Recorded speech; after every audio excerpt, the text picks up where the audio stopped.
Effectivement ça se passe comme ça et que même ci même baal nañ ñu dette en 2000 si je ne m'abuse c'était en 2004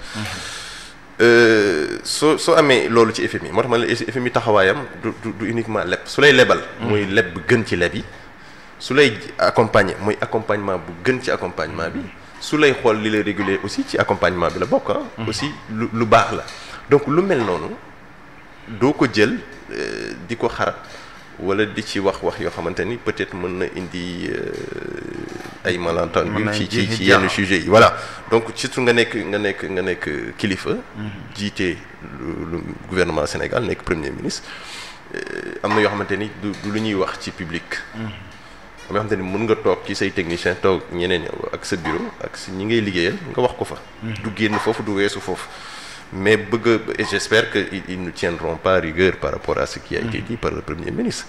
Comme quoi, eux aussi, ils sont d'une part responsables du misreporting des données erronées, parce qu'ils n'ont pas été assez exigeants au niveau de la surveillance de ces données macroéconomiques. Liggéey bu ci war bu ñu waroon defuñu ko ba tax na am nañ ci part de responsabilité. loolu soo dee kilifa di ko wax da am foo koy waxee. bañ a génn ci public di ko wax ba ñeneen ñi jël ko parce que automatiquement quand il l'a dit rek je me suis dit j'espère que les médias étrangers ne vont pas reprendre ce qu'il a dit mais automatiquement soo xoolee rek da nga gis ni. France ñeneen ñëpp moom lañ jël. effectivement li mu wax dañ ko jël titre ko ñeneen ñi dañ ko titre. automatiquement ce qui fait que ils ont distillé l'information surtout les Français les médias français lu mel ni RFI France 24 et autres. wax dañ ko wax dañ ne lii la wax ne na soxlawuñu FMI ce plan là c'est pour que ñu bañ a dépendre ci financement FMI. alors que FMI da nga ko soxla. lim lay defal dafa am njëriñ ci sa koom-koom bés bu la ko defalul pour nga am ko ci ñeneen ñi ce sera compliqué doo ko sax mën a am parce que une institution comme FMI mënoo ko am feneen c'est benn la donc lu mel noonu sooy def ci ñun dañ leen soxla kañ ngay xam ne dañ leen soxla mooy suñ fi ñëwee ba ñu am ci ñoom yaakaar ba ñu moo tax ñu xam économie dëgg loolu mu wax duñ ko wax ñu xam monde bi ni muy fonctionner ci wàllu ak FMI mooy lan lu muy njëriñ bu mu am. jamais ñu wax loolu.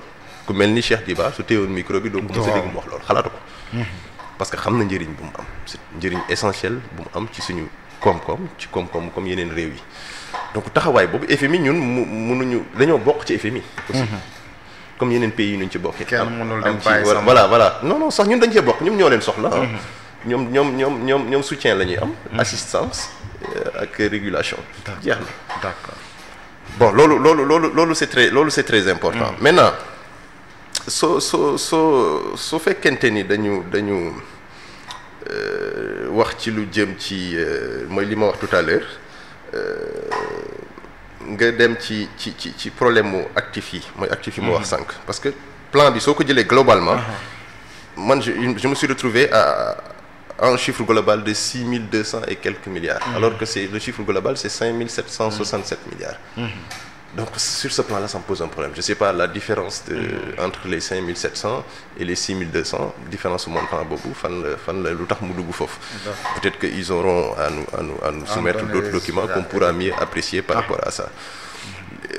léegi ñu jeexalee juste foofu rek parce que bon xam naa plan bi moom xejul ci benn émission. dafa xaw a gudd quoi. waaw effectivement. ayca vas-y en quelques secondes. voilà léegi moom laa lay wax c'est-à-dire su fekkente ni da nga surtout le point où le Premier ministre nous parle de renégociation stratégique. des contrats. qui renvoie forcément à renégocier des contrats ci pétrole beeg mine beeg yooyu.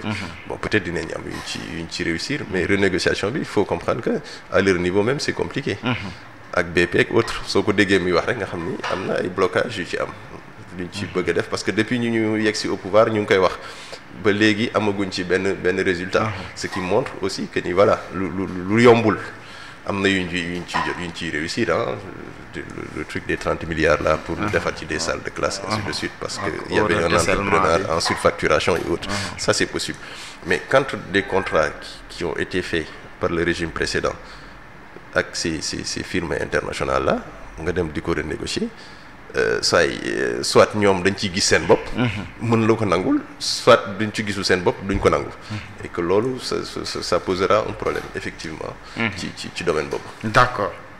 Ousmane Sonko des fonctionnaires milliardaires chaque jour dafa nekk benn discours buy ñëwaat saa su ne.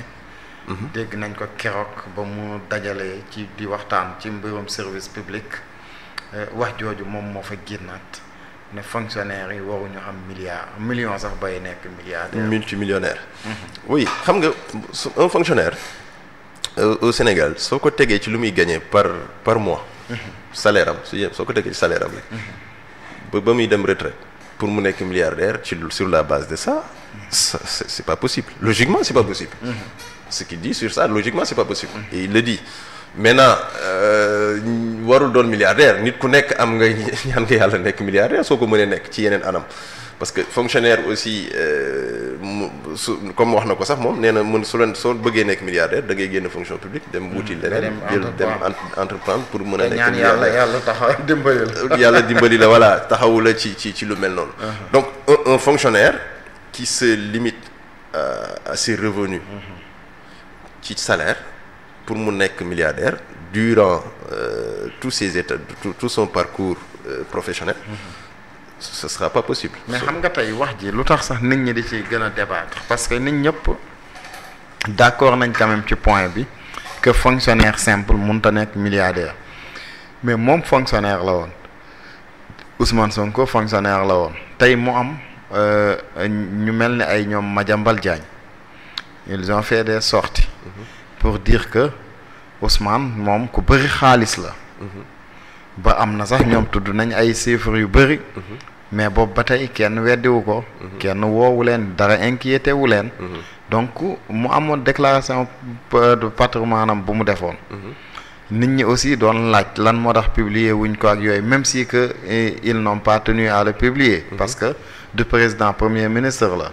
léegi loolu aussi mu indi jiixi jaaxa yi ci bopp nit ñi en plus beneen bi mooy. ñoom dafa am lu ñu doon politique di ko campagner. mooy les caisses noires ak yooyu noonu mooy fonds yu ñoo fonds politique ak yooyu. te ñoom ñu waxoon ne tey peut-être loolu mooy may tey fonctionnaire xaalis mooy seen fonds commun yu ñuy am affaire yooyu noonu. léegi mu doon lu sénégalais yu bëri la am te ne loolu moo tax ñuy ñaawlu kàddu yi. waaw en fait xam nga les fonds là aussi bon c'est des fonds trimestriels je pense su fekkente ni douane la ak yenn kii yu nekk ci yenn fekkente ni commerce la et autres ces fonds là existent toujours. Comment ces fonds là sont déterminés et comment ils sont répartis ça j'ai pas assez de connaissances là-dessus mais quoi qu'il en soit c'est que même su fekkente ni li ngay wax da nga bëgg a am cohérence ci li ngay wax fonds yooyu sax dafay laaj nga xoolaat ko. que su fekkee dañ ko def ci anam yu gën a sell wala autrement pour que ñu yokk ko seen salaire et autres mais que ñu dindi fonds yooyu xool beneen façon. bu ñu mën a ñooñu ces fonctionnaires là ñu mën leen ko dugalal ci seen salaire. parce que tamit c'est des su fekkente ni lu mel ni douane la wala impôt c'est des gens yoo xamante ni ci lu jëm ci koom-koomu réew mi dañ ci am taxawaay bu am solo. et puis dañuy nekk rapport bu ñu am ak xaalis dafa jegente trop. donc pour que certainement ñu éviter ñenn ñi sax ñu éviter yenn ñi moo tax seen salaire ñu war leen a mën a assister ba mu yegg fenn fi. sinon pour rek mën a éviter sax pour ñu mën ci def naka su dul noonu. loolu benn la maintenant la question de savoir est-ce que un fonctionnaire mën a nekk milliardaire dans l'exercice en tant que fonctionnaire. Ça c'est pas possible. Il faut le reconnaître. Avec un salaire de fonctionnaire soo xoolee salaire de base fonctionnaire yi nga soo demee certainement am nañ donné direction solde dinañ xam exactement ku ci nekk lu muy gagner. Donc soo ci nekkee milliardaire rek ça pose un problème. Maintenant su fekkente ni da nga am d'autres sources de revenus qui te permettent d'être milliardaire, oui, qui ne sont pas en conflit d'intérêt avec sa liggéey et surtout lu fekk sa yoon code du travail terewul ko lu ñu la ci cadre bi nga juridique bi ngay liggéeyee terewul ko nga am ci beneen source mën na nekk wala nga bàyyi ko comme li mu wax dem defi leneen. Donc Madiambal li muy wax mooy xam nga parfois nit mën na wax benn wax déggin bi mu renvoie à autre chose.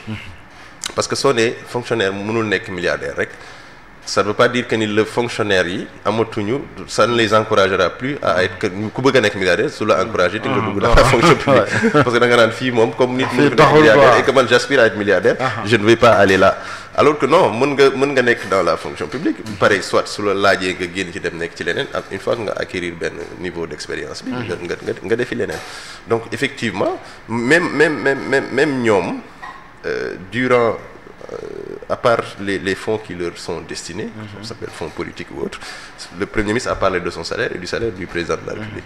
C'est un salaire yooyu rek soo ko jëlee durant l'exercice même mënuñ ci nekk milliardaire parce que looy fayee ko aussi da nga am ay charges yi ngay fay yu muy engagé.